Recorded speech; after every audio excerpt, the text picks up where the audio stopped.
والشاكرين والحمد لله رب العالمين. سبحان اللہ سبحان اللہ. وہ معزز تھے زمانہ میں مسلمان ہو کر، وہ معزز تھے زمانہ میں مسلمان ہو کر، ہم ذلیل و خوار ہیں تارک قرآن ہو کر. قرآن میں ہو وہ تزل اے مرد مسلمان، قرآن میں ہو وہ تزل اے مرد مسلمان. اللہ کرے تجھے عطا جدت کردار.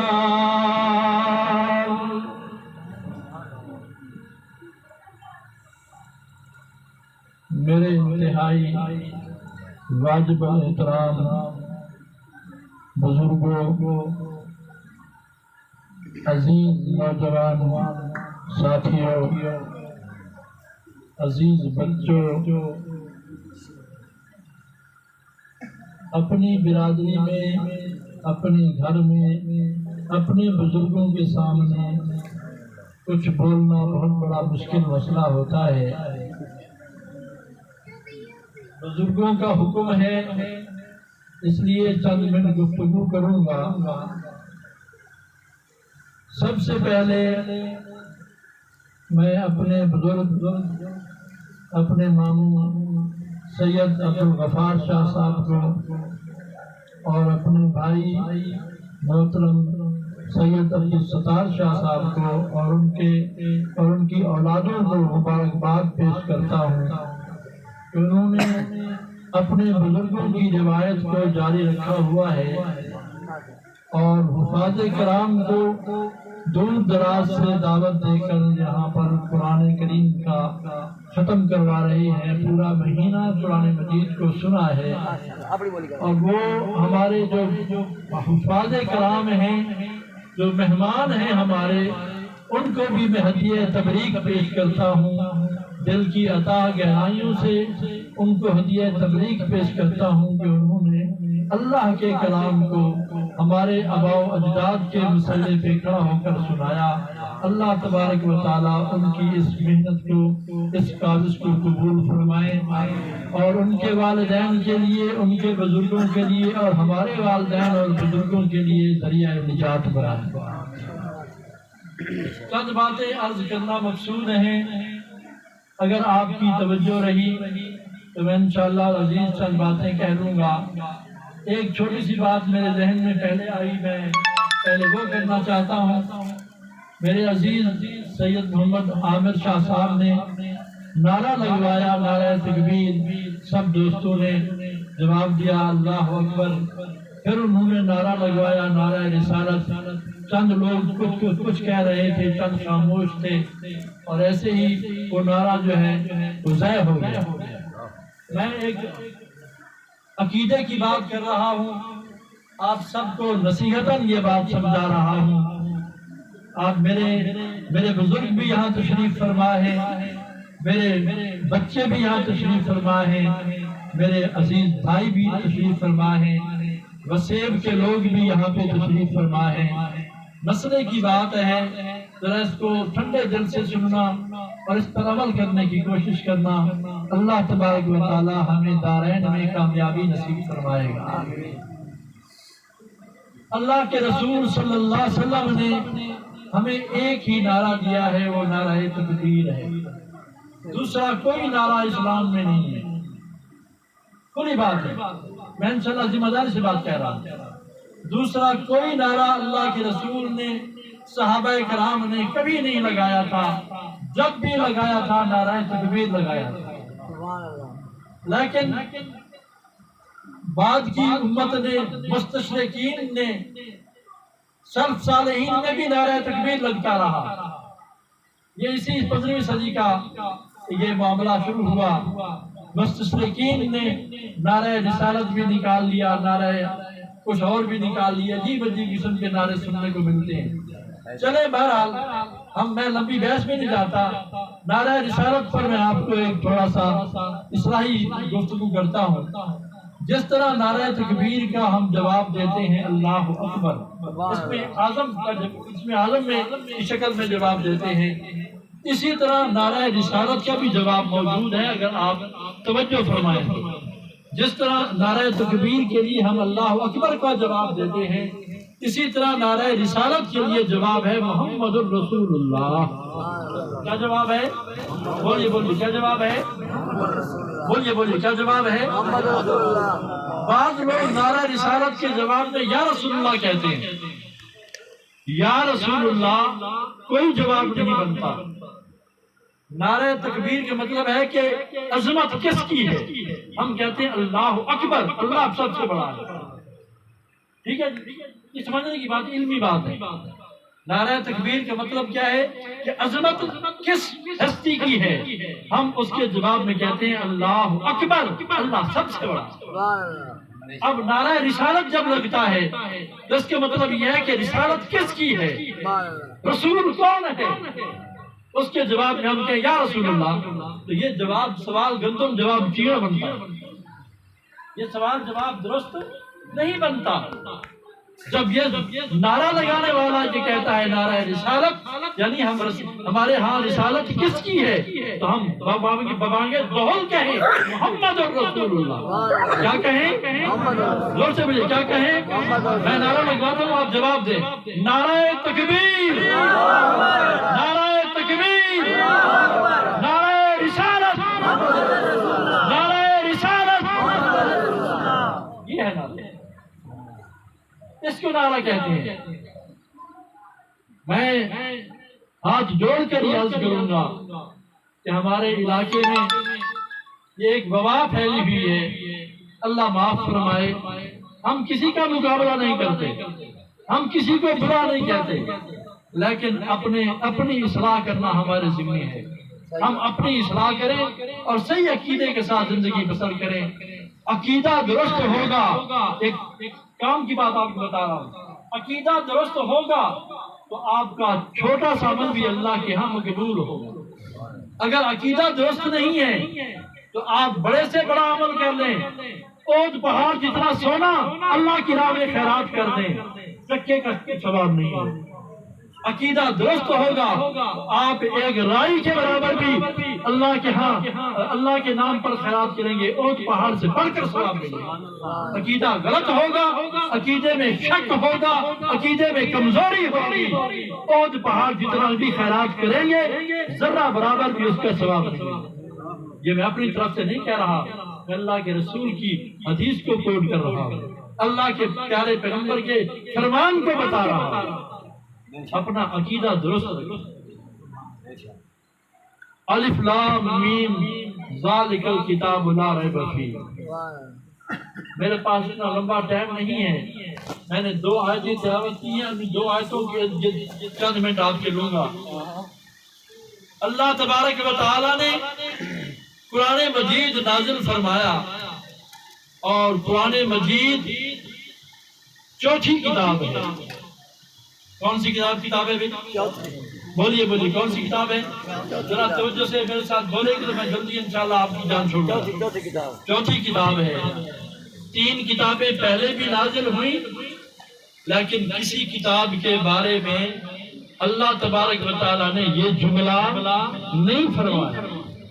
ذالک الکتاب لا ریب فیہ کا جملہ پہلی 3 کتابوں کے بارے میں نہیں فرمایا۔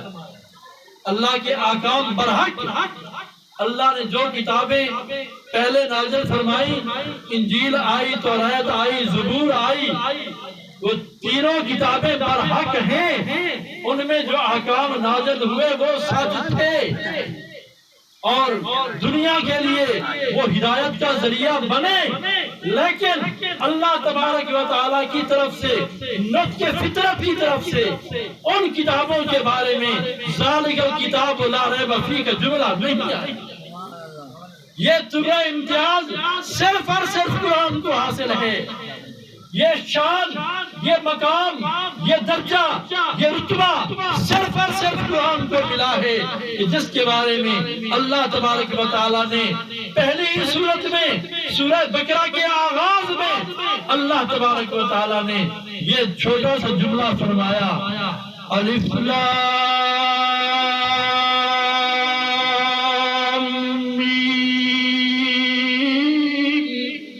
ذالک الکتاب لا ریب فیہ۔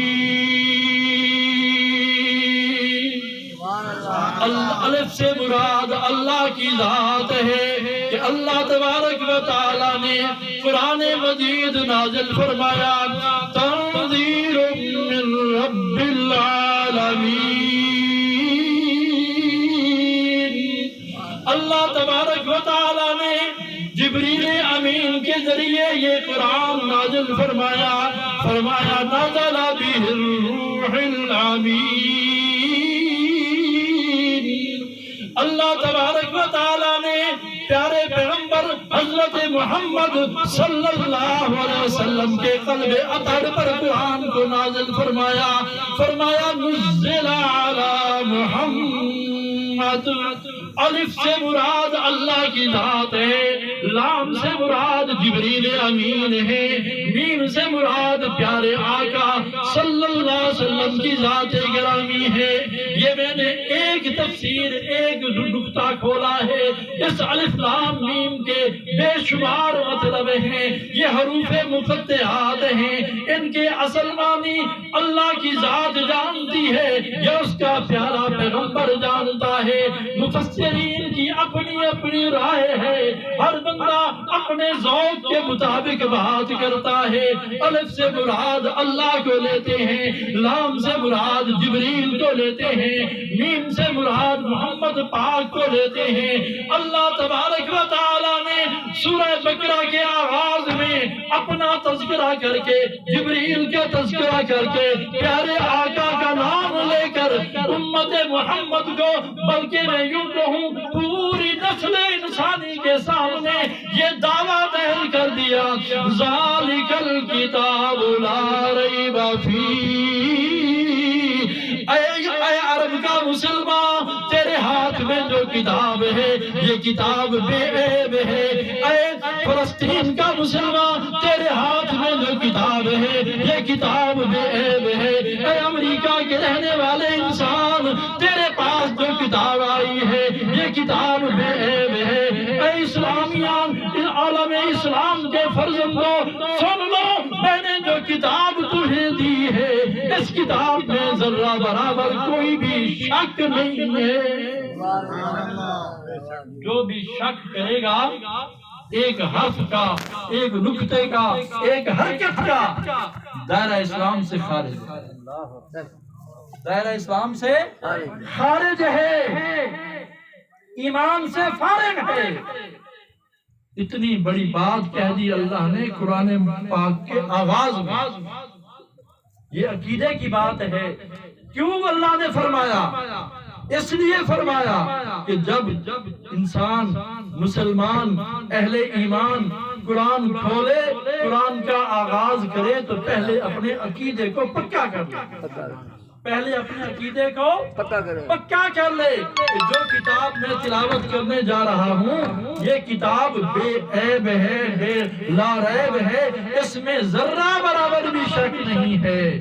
جو بھی احکام آئیں گے، جو بھی آیات آئیں گی، جو بھی تلاوت کے اندر باتیں آئیں گی، یہ اللہ کی طرف سے ساری کی ساری سچی ہے۔ سبحان اللہ، سبحان اللہ۔ ابھی میرے عزیز کہہ رہے تھے وَمَنْ أَعْرَضَ عَنْ ذِكْرِي فَإِنَّ لَهُ مَعِيشَةً ضَنْكًا وَنَحْشُرُهُ يَوْمَ الْقِيَامَةِ أَعْمَى۔ یہ کیا ہے؟ یہ اسی قرآن کی حقانیت کا یہ ایک ثبوت ہے۔ جو قرآن سے تھوڑا سا اعراض کرے گا اس کی دنیا بھی تنگ، آخرت میں بھی ذلیل۔ تو اس لیے میں کہہ رہا ہوں لا ریب کتاب ہے، بے عیب کتاب ہے، اس کتاب کے ایک ایک حرف پر ہمیں ایمان لانا ہے، اس کتاب کی ایک ایک حرکت پر ہمارا پختہ یقین ہونا چاہیے۔ اگر ہم خدا نہ خواستہ کسی آیت کے بارے میں اپنے دل میں یہ رکھیں یار یہ جو حکم آیا ہے اللہ تبارک و تعالیٰ اس طرح نہ بھیجتا، اس طرح بھیجتا، اللہ اکبر، یہ وہم آنا، یہ خیال آنا، دل میں لانا، ذہن میں لانا، سمجھ لو ایمان کی چھٹی ہوتی۔ اللہ نے جو کتاب بھیج دی، جو ترتیب لگا دی، جو احکام بھیج دیے، ان احکام پر سر تسلیم خم ہے۔ مسلمانیت اسی کا نام ہے۔ مسلمان لفظ مسلمان کا مطلب یہی ہے کہ اللہ کے سامنے اپنا سر تسلیم خم کرنا ہے، اپنی رائے نہیں دینی، اپنی سوچ شامل نہیں کرنی۔ یہ عقیدے کی بات تھی، میں نے عرض کر دی اللہ تبارک و تعالی ہم سب کو قرآن پر ایمان رکھنے کی توفیق بخشے، اور اسی کے اندر ہماری موت آئے، ورنہ سب نے ہے موت تو برحق ہے۔ جب ایمان کی قوت مضبوط ہوگی، اللہ کے کلام پر ہم سب کا ایمان پختہ ہوگا، اگر اسی پختگی میں موت آ گئی تو پھر آگے جنت ہی جنت ہے، آگے پھر مزے ہی مزے۔ میرے پاس وقت نہیں کہ میں جنت کے نظارے یہاں کروں، میں اپنی دوسری آیت کی طرف آتا ہوں کیونکہ وقت مختصر ہے۔ میں دوسری آیت کی طرف آتا ہوں کہ جو میں نے دوسری آیت پڑھی ہے،